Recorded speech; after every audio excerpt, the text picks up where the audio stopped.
ሰላም ሰላም የአብሪ ሚዲያ አድማጭ ተመልካቾቻችን፣ እነሆ የሰዓቱን ሰበር ዜና ይዤላችሁ ቀርቤያለሁ። በሰዓቱ ሰበር ዜና የመጀመሪያው ሰበር ዜና ከ1 ቢሊዮን ብር በላይ የዘረፉና የ60 ሰዎችን ሕይወት የቀጠፉ 17 አደገኛ ወንበዴዎች በቁጥጥር ስር ዋሉ ይለናል።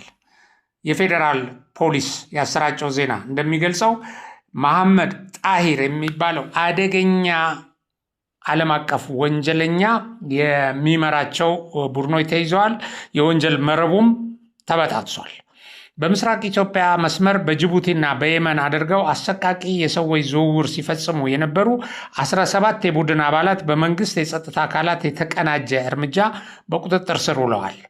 በዋና አደራጁ መሐመድ ጣሂር አደን ወይም ወርዲ ይመራ የነበረው ይህ አደገኛ የወንጀል ስብስብ ከ40 ሺህ በላይ ዜጎችን ለህገወጥ ስደትና ለአሰቃቂ እንግልት በመዳረግ ከ1 ቢሊዮን ብር በላይ መዝረፉን የኢትዮጵያ ፌዴራል ፖሊስ የምርመራ መዝገብ አስታውቋል።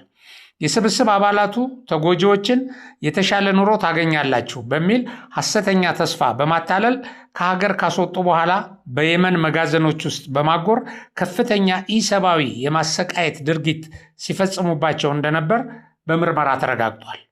ታጋዦችን እያሰቃዩ የተቀረጹ የቪዲዮ ምስሎችን ለቤተሰቦቻቸው በመላክ ከፍተኛ ገንዘብ እንደሚቀበሉና የስነ ልቦና ጫናም በታጋቾቹ ላይ ያደርሱ እንደነበረ፣ በዚህ አሰቃቂ ድርጊት ምክንያት የ60 ሰዎች ሕይወት ሲያልፍ በርካታ ሴቶች ደግሞ የጾታዊ ጥቃት ሰለባ እንደሆኑ ምርመራው ያስረዳል።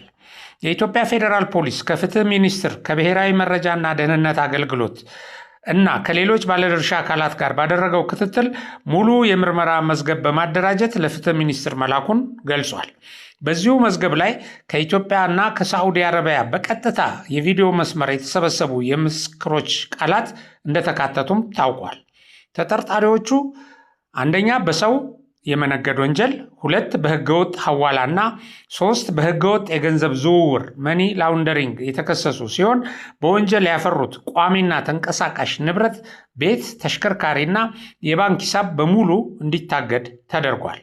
ፖሊስ ለተደረገው ህዝባዊ ትብብር ምስጋና በማቅረብ ህብረተሰቡ መሰል ጥቆማዎችን በዜጎች ተሳትፎ መተግበሪያ በ991 ነፃ የስልክ መስመር ወይም በሰው አልባ ፖሊስ ጣቢያ SPS መስጠቱን አጠናክሮ እንዲቀጥል ጥሪ አቀርቧል።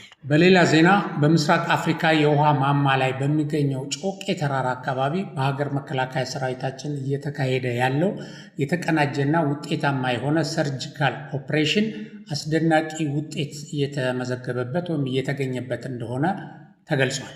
በአሁኑ ወቅት የሁሉንም የወልቄ መስመሮችና በኮረብታ በኩል ያሉትን የሞላሌ መስመሮች መቁረጥ ስለተቻለ የጽንፈኛው ቡድን ማምለጫ መንገድ ተዘግቶበታል። ከአምጃ ቀበሌ ተንቀሳቅሶ የነበረው ኃይል ከኮረብታ በሚተኮሰውና በወይናት ገበጥ እንዲሁም በወፍ ጭሃና በሚያርፈው ከባድ መሳሪያ ምክንያት መሄጃ ጠፍቶት ይገኛል። በሌላ በኩል የጽንፈኛው ፋኖ አመራርና ተዋጊዎች በከፍተኛ ደረጃ ተከበዋል። በሌላ በኩል ደግሞ የደጋ ዳሞት አመራሮችን ከደንበጫ ለመቀበል ተንቀሳቅሶ የነበረው የሀገር መከላከያ ሰራዊት አቅጣጫውን በመቀየር በተዘጋጀበት ቦታ ላይ ሆኖ ትዕዛዝ እየተጠባበቀ ነው። በጀግናው የሀገር መከላከያ ሰራዊት የተወሰደ እርምጃና የተገኘው ውጤት በዋብር የነበረው ጽንፈኛ ኃይልና በቅዱስ ዮሐንስ አካባቢ ያለው ስብስብ ከፍተኛ ውድቀትን አስተናግዷል። ሞት፣ ቁስለኝነትና የሎጂስቲክ ኪሳራ። በአዳኝ መድኃኔዓለም በርካታ ጽንፈኛ ተደምስሷል። በገደብ ጊዮርጊስ ለቁጥር አዳጋች የሆነ ጽንፈኛ ከባድ ጉዳትን አስተናግዷል። ሬሳና ቁስለኛ እስካሁን ድረስ ተሰባስቦ አላለቀም።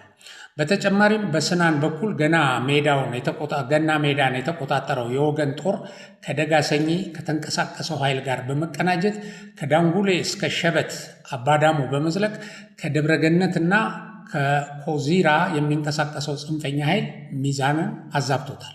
በመሆኑም መሬት ላይ ያለው እውነት በተቃራኒው የሚወራው ሳይሆን ይኸው ነው። ቀደም ሲል ይንቀሳቀስ የነበረው ጽንፈኛ አሁን ላይ ሙሉ በሙሉ ተበትኖ ይገኛል። በአሁኑ ወቅት የዚህ ስብስብ አማራጭ የሚሆነው በተጠናከረው ኦፕሬሽን መደምሰስ፣ እጅ መስጠት ወይም የሰላሙን አማራጭ ተቀብሎ ህይወቱን ማትረፍ ወይም ምቹ ሁኔታ ካገኘ ራሱን ደብቆ ወደ ሌሎች አካባቢዎች ወይም ወደ አዲስ አበባ ብቻ መኮብለል ይሆናል። በተለያዩ የዓለም ሀገራት የምትገኙ በአማራ ሕዝብ ስም የምትነግዱ ዲያስፖራ አክቲቪስቶችና የፖለቲካ ነጋዴዎች እውነታውን ተረድታችሁ ተስፋችሁን ቁረጡ። የሰው ልጆችም ወይም የአማራ ተወላጆች ላልተገባ ወይም ፍሬ ለሌለው ጦርነት መስዋዕትነት እንዲከፍሉ ከማድረግ ተቆጠቡ ይላል ከመከላከያ የተገኘው መረጃ። በሌላ በኩል አጭር መረጃ ዝርዝሩ ተጣርቶ በሌላ ፕሮግራም ወይም በሌላ የዜና ሰዓት እስክናውጅ ወይ እስከምንገልጽላችሁ ድረስ ባጭሩ ለመግለጽ ሌላውን መረጃ የሱዳን ውስጥ የሚገኘው የአርሚ 7 ጠቅላይ ሰፈር ከፍተኛ ድብደባ ደርሶበታል። ይሄ እንግዲህ ከዚህ በፊት አመራሮቹና ተዋጊዎቹ ከሞቱበት በተጨማሪ ነው እና በዚህ ቦታ ላይ በተደረገው የድሮን ጥቃት በርካታ የአርሚ 7 አዋጊዎች፣ የሎጂስቲክ አቅራቢዎች፣ አመራሮች ተደምስሰዋል። እዚሁ ጋር የአርሚ 13ን በመጨረሻ ላይ ወደዛ አካባቢ ሄዶ ስለነበር ይህም በዚህ የጥቃቱ ሰለባ ሆኗል። ለጊዜው ወደ 170 የሚያክሉ በካምፕ ውስጥ ወይም በጠቅላይ ሰፈር ውስጥ የነበሩ የአመራር የሎጂስቲክ ስራ ሲሰሩ የነበሩና የተወሰኑ ተዋጊዎችም የዚህ ጥቃት ሰለባ እንደሆኑ ነው መረጃው የሚያመለክተው። የሰዓቱን መረጃ በዚሁ እናበቃለን። አብሪ ሚዲያን ሰብስክራይብ፣ ሼር፣ ላይክ አድርጉ። በሌላ ዝግጅት እስከምንገናኝ ደህና ሁኑ።